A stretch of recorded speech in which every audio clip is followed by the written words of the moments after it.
Hello and welcome. So today it is all about Byredo. Today we are going to be discussing the two latest launches from Byredo.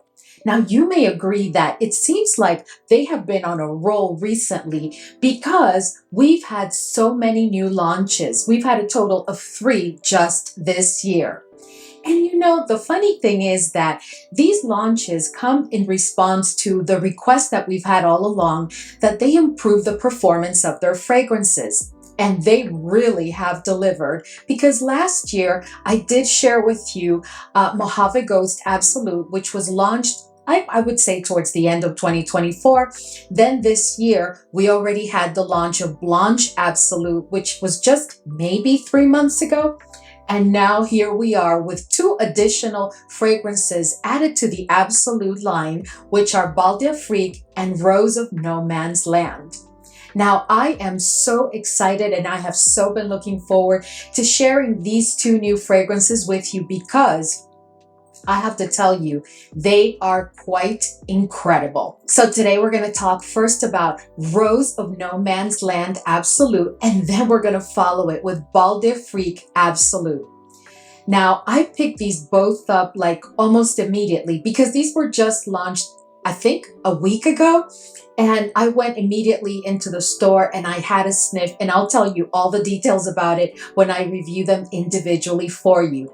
But these are the 2 new launches, and it just so happens that Bal D'Afrique and Rose of No Man's Land, and actually Blanche and Mojave Ghost, are like their top sellers. And they are now giving us the Absolute version, which definitely has a very noticeable difference in performance. So today I'm going to give you a detailed review. We're going to go deep. I'm going to give you a detailed review of each fragrance, and then I'm going to do a comparison to the original, to the OG, to the Eau de Parfum. And then I am going to rate them for you. So let's go ahead and jump right in, because we have quite a bit to discuss. But before we do so, if this is your first time here, I'm Arahi, and I'm your fragrance concierge because I'm totally committed to creating the best fragrance experience for you. I upload videos multiple times a week, and on this channel, we love to talk about all types of fragrances. Now, if that sounds like the type of content that you're interested in and like a good plan, then please consider subscribing, give this video a thumbs up, and don't forget, leave a comment.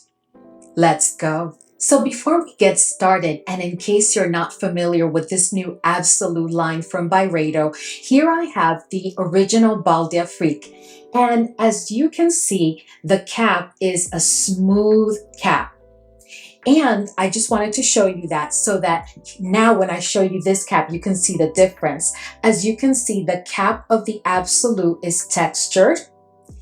And I can also tell you that the juice of the Absolute versions tends to be a bit like darker. It has more of like a tint to it than the original. So let's go ahead and start with Rose of No Man's Land. First of all, I have to tell you that I had no intention on picking this one up. I really did just go to the store to, sniff Bal D'Afrique and make a decision on if I wanted to pick it up or not, if I thought that there was, a good difference, or that I liked it more, or, at least the same as the original. And I decided to also sniff Rose of No Man's Land because it had just been launched. Well, I have to tell you that when I first sniffed this fragrance, my eyes opened up real big.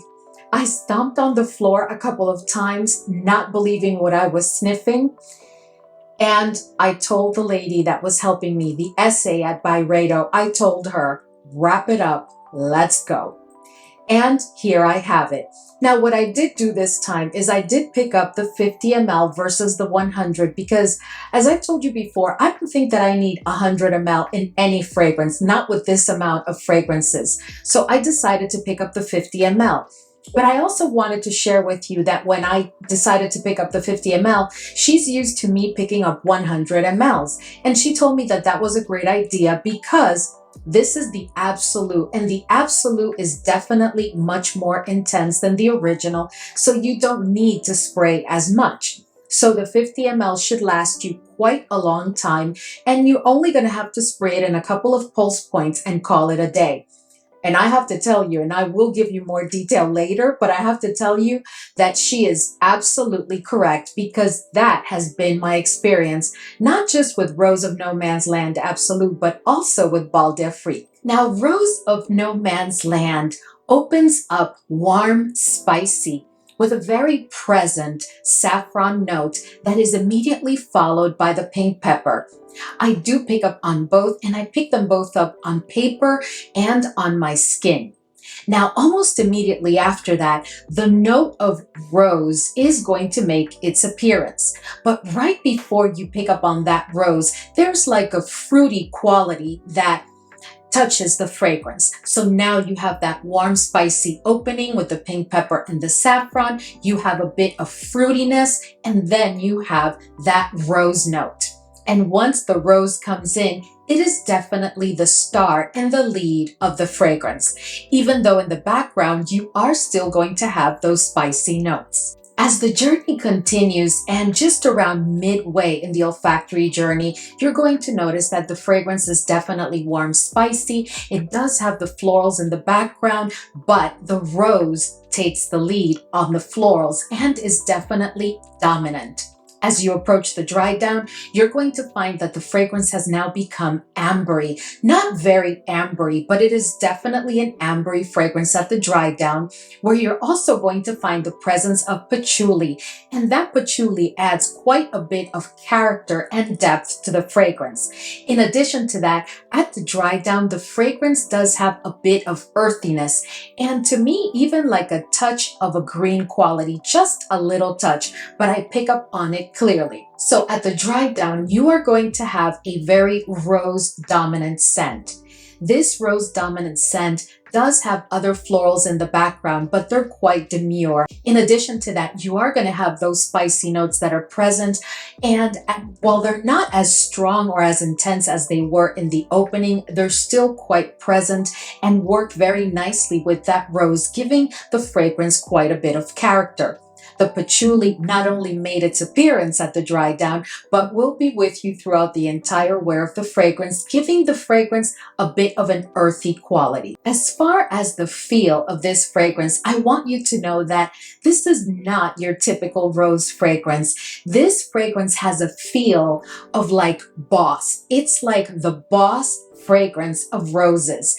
It's like Byredo's version of a rose-centric Boss fragrance. That's really what I get from it, because this is not a rose fragrance that's your typical like classic or romantic like a Ladaria type of fragrance. It's also not like the edgy modern kind of rose fragrance like I find to be, with Radical Rose from Matière Premiere. And I also don't think that it's like that ultimate dark sexy fragrance that you find with like, let's say, Atomic Rose. So this is a very different fragrance that clearly to me speaks to like a Boss. Rose of No Man's Land Absolu has still Jerome Epinette, who is also the perfumer of the original. So you have that continuum. So you are going to pick up the same DNA to the core. You are going to have that same kind of scent that you had in the OG, but I am telling you, this one has much more character and oomph to it. This is a fragrance that you could clearly make your signature scent. You could, of course, take it to the office. You could dress it up, dress it down for any occasion, any season of the year. This fragrance has no oud and no musk, so it's really very easy to pull. It is completely non-offensive, but I do think that it is best suited for the ages of 25 plus. I also can tell you that the performance of this fragrance is exceptional, as it borders on beast on my skin, giving me well over 8 hours without me having to overspray. Now let's compare this fragrance to the OG. So I find the Absolu to be less fruity and a bit more spicy. And it does have, as I said before, an earthy quality that I don't find in the OG. This is also a fragrance that is richer, a bit more intense, definitely performs much, much better. And it is a fragrance that has so much more character, at least to my nose, than the OG. I think that if you are a lover of the original, this one will be a very welcome shift. if you were concerned with the performance of the original, because this one definitely has a significant difference in performance. But I can also tell you that the scent is itself, while it's still pretty much Rose of No Man's Land, and you're going to pick up on it clearly, it does have changes that to my nose and on paper are not really negligible. There is definitely more of an intensity to it. There's more depth to the fragrance and a lot more character. This is also a fragrance that has an incredible projection that will get you compliments immediately as soon as you put this fragrance on. It is really a beautifully done blend that at the same time does speak to a new level of intensity. I have to tell you that for me, this fragrance is just exceptional. I cannot give it less than a 10 out of 10. I wish I could give it more. I was so thoroughly impressed upon first sniff with this fragrance, and I've had the opportunity to use it 2 days in a row, and I tell you that this is an incredible fragrance. I think that even if you are not a rose lover, this may be a fragrance that you want to get your nose on, because it is, I am telling you, it is such a beautifully balanced fragrance that you can use for any season of the year, which is another difference that I forgot to mention. In the original, for me, that was more of a spring, summer, and maybe beginning of the fall kind of fragrance, but this one is an all year round kind of fragrance. Please let us know if you've tried Rose of No Man's Land Absolute and your thoughts. So now let's go ahead and discuss Bal D'Afrique Absolu. And here I have my OG, because from the Byredo line, this one has always really been my favorite. And I can't tell you how excited I was when I heard that this one was coming as an Absolute. You may recall that several months ago, maybe about 4 or 5 months ago, during the Saturday morning Chatty Scent Corner, I let you know that a little birdie had told me that there was another Absolute coming after Blanche, and that it was going to be for one of their top sellers.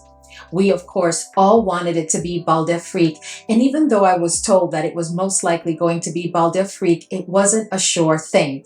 So I was really hoping that it would be. But when I heard that there were 2 Absolutes coming, I figured, you know, that Bal D'Afrique would have to be one of them, because this is definitely one of their top sellers.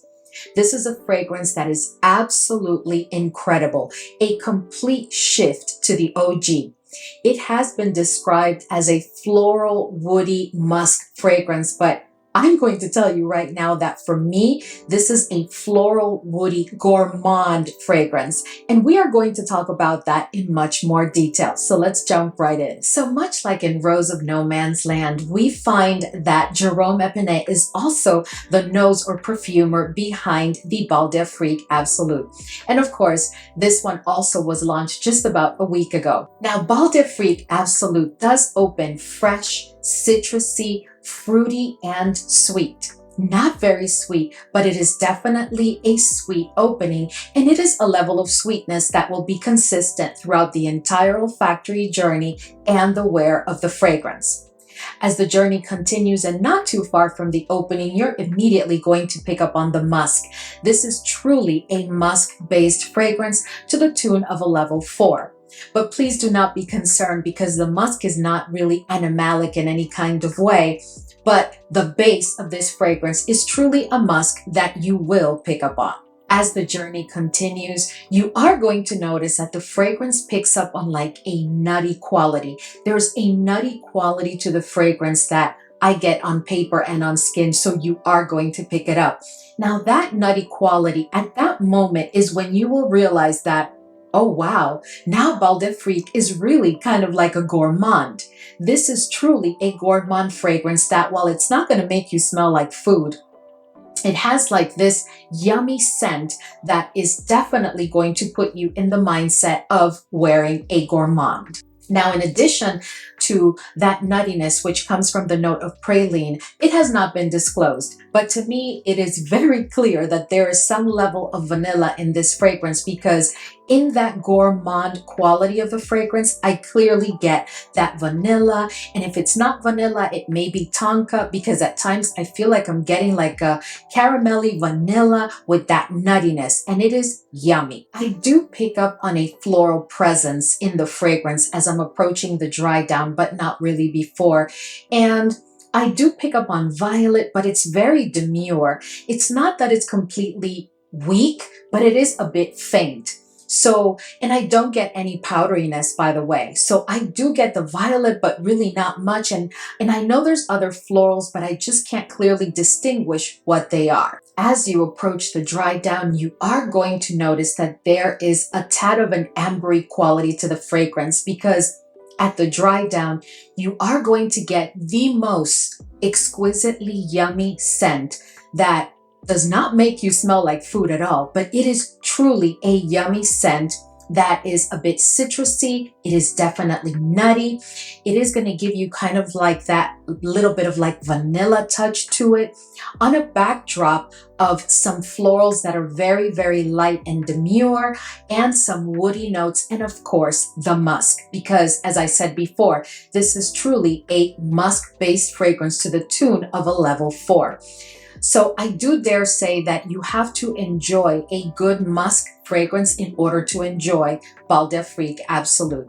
It is not much more different than what we found in the original, but because this fragrance is more intense, there is definitely a difference, and it is not negligible. There is such a feel to this fragrance.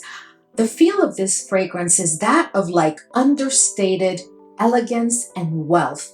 This is an individual that, while they may have, if it's a lady, for example, they may have an entire collection of Birkins at home, they rarely pull it because they are very understated. They've come to the point where it's more about quiet luxury than exhibiting things, if you know what I mean. This is truly a minimalist and very understated individual. But the interesting thing is that even though they may not carry, certain luxury items that identify their wealth, this is someone that as soon as you look at them and you sniff them, you will know that this is a wealthy individual. While this individual also dresses very casually, the quality of the casual attire is clearly noticeable. It's like that person that dresses up with Brunello Cucinelli all the time. And, while they have that kind of casual look, kind of comfy casual look, there's so much more to this individual. They're very calm, they're very serene, and they're very graceful in their ways. So that is the feel that you will get with this fragrance. It just really transports you to a different headspace. Needless to say, this is a fragrance that is truly unisex. And the thing that has me the most impressed, which I'll discuss more when we cover the comparison to the OG, is the performance, because this fragrance truly is bordering on beast, giving me well over 8 hours without having to overspray. It has a very strong projection during the first 2 hours, after which it does become a scent bubble for like an additional hour. And then after that, it does become a skin scent, but one that will allow you to sniff yourself all throughout the day. This is a fragrance that I think is, while the original one was more about spring and summer, in my opinion, like I would never pull it during the fall or the winter, because there is an inherent freshness, musk freshness to the fragrance, which really hasn't changed because the base DNA is still here. I can tell you that with this one, I feel that you could wear it for any occasion, day or night, during any season of the year. You could make it your signature scent. It is truly an exquisitely beautiful, highly addictive, I can't stress that enough, highly addictive kind of fragrance. To me, this is perfectly suited for just about any age group. As I said before, it is a level 4 musk, so you must keep that in mind. It's not animalic, but it is definitely present. You are going to pick up on it, and it has no oud. So now let's go ahead and talk about some of the differences that I may have not covered when I was giving you the review, because I did cover some of the differences because I just couldn't help it. So first, let me show you the bottle. So as you can see, I just want you to look at the juice, and I hope that the camera is allowing you to see it. So I want you to look at the difference between the OG, the juice of the OG, and the juice of the Absolute.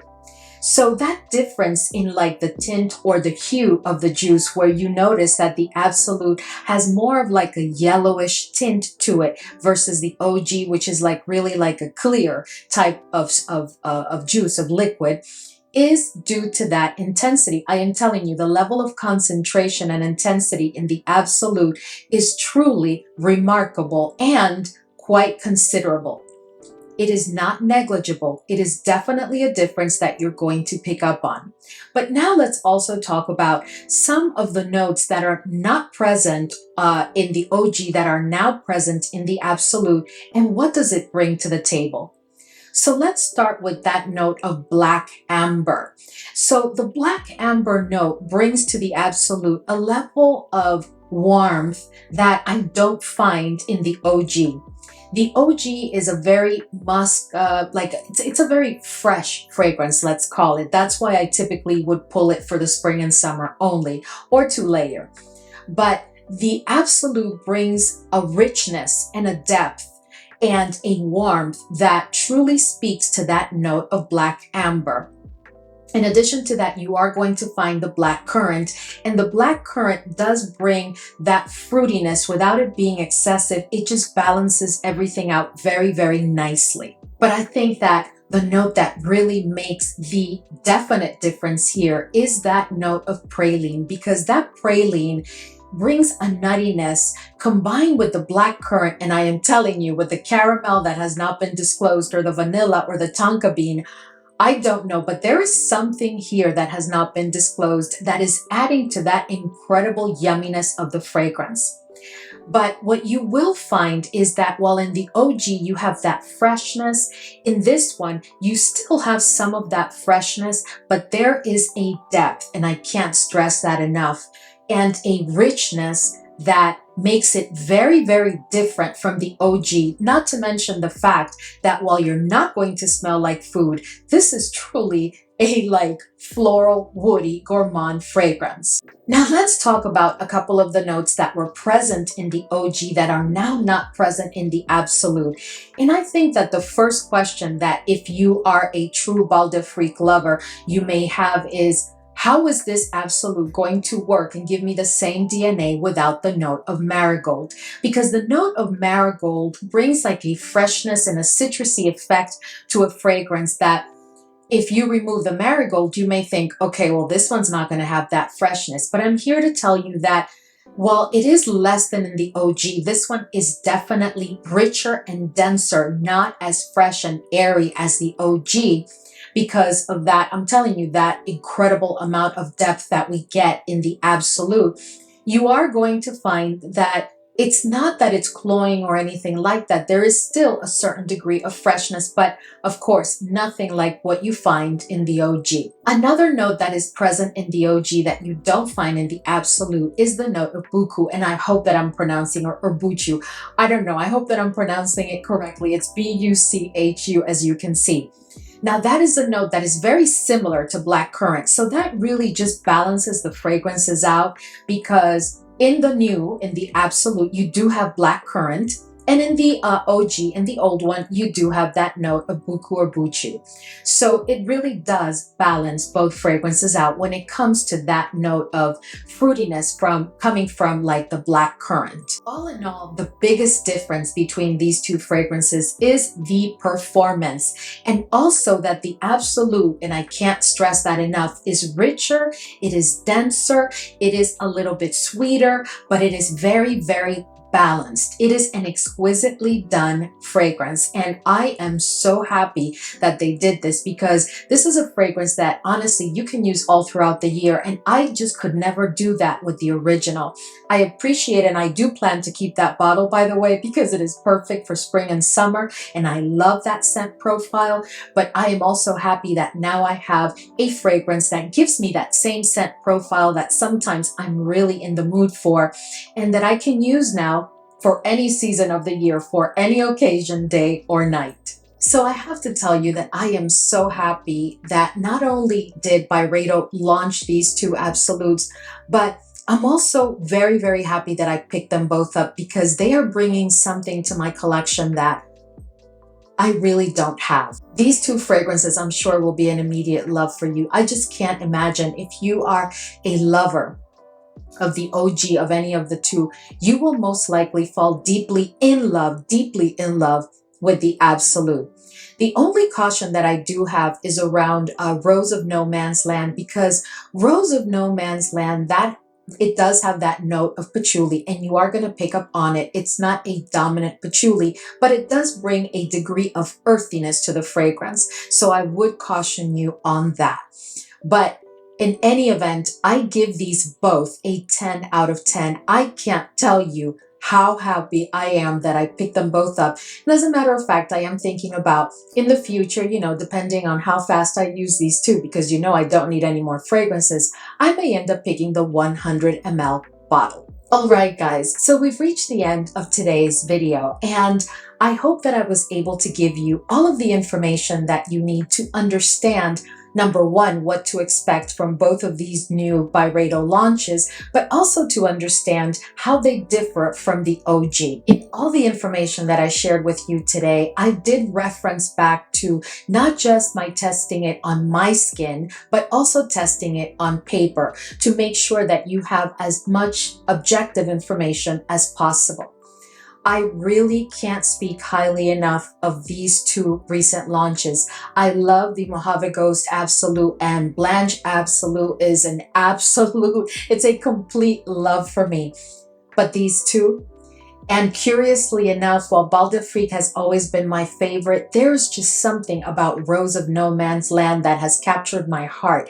It is a fragrance with so much character and personality for being a rose fragrance. It almost makes me feel like I first felt when I picked up Radical Rose from Matière Première, because I was expecting it to be a rose fragrance with quite a bit of personality, but it also has a ton of edge.